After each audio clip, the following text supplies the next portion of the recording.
अलग अलग सहकारी संस्थाओं से, पैक्स से और प्राकृतिक खेती और भूमि संरक्षण में जुड़े हुए अलग अलग संस्थाओं से आए हुए प्यारे भाइयों और बहनों, आप सभी को मेरा नमस्कार।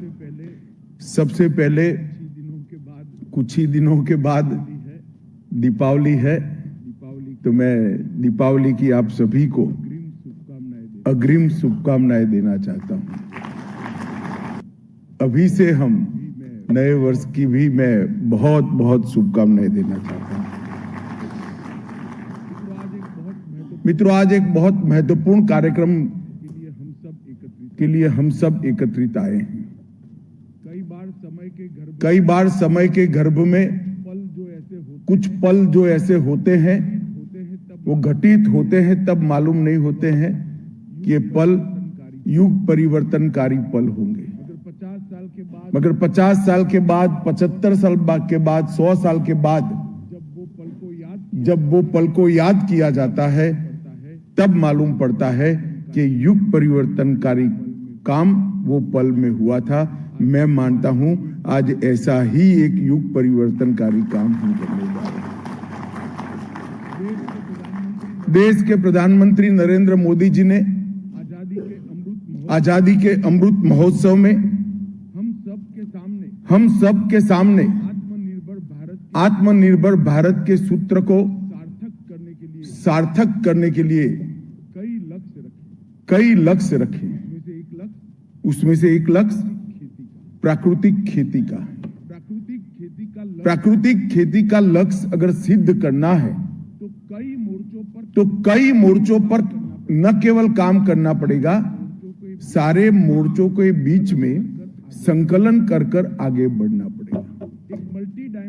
एक मल्टी डायमेंशनल अप्रोच के बगैर प्राकृतिक खेती को इस देश में 50% से ऊपर ले जाने का लक्ष्य सिद्ध हो ही नहीं सकता। और मैं मानता हूं कि हमने इस लक्ष्य के लिए आज यहां पर जो 3 काम हुए हैं, वो तीनों काम वो लक्ष्य की सिद्धि के लिए बहुत महत्वपूर्ण है। हम सब भारतीयों के लिए ये संतोष का विषय है कि कृषि उत्पादन में आज हम आत्मनिर्भर। 140 करोड़ भारतीयों के पेट भरने के लिए हमें किसी से आज हाथ लंबा करने की स्थिति नहीं। हम सरप्लस हैं। वो हमारे लिए बड़ी संतुष्टि का विषय है।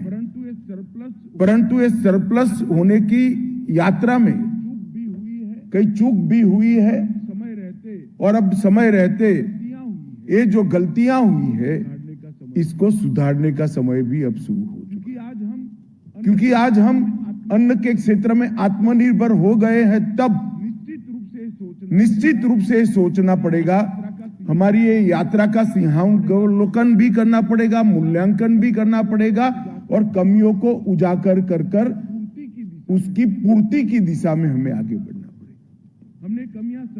हमने कमियां समझनी पड़ेगी।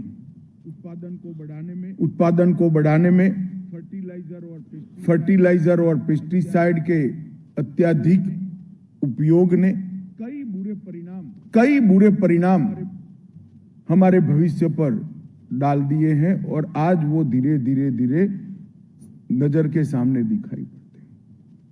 उसने भूमि की उर्वरकता को कम किया है,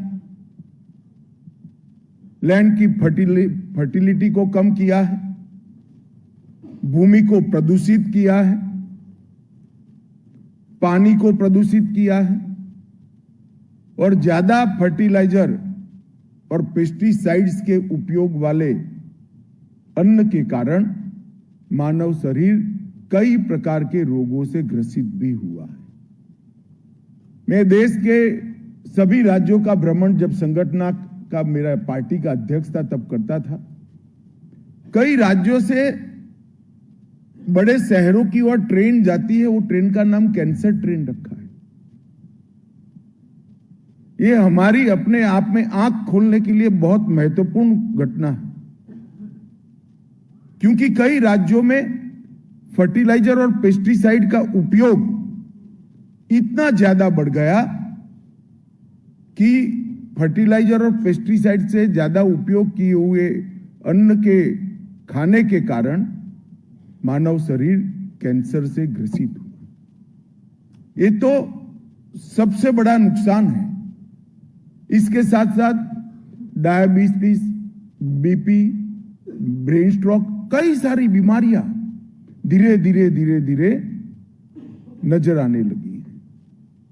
इसलिए प्रधानमंत्री जी ने देश भर के किसानों का आह्वान किया है कि हम प्राकृतिक खेती की ओर जाएं।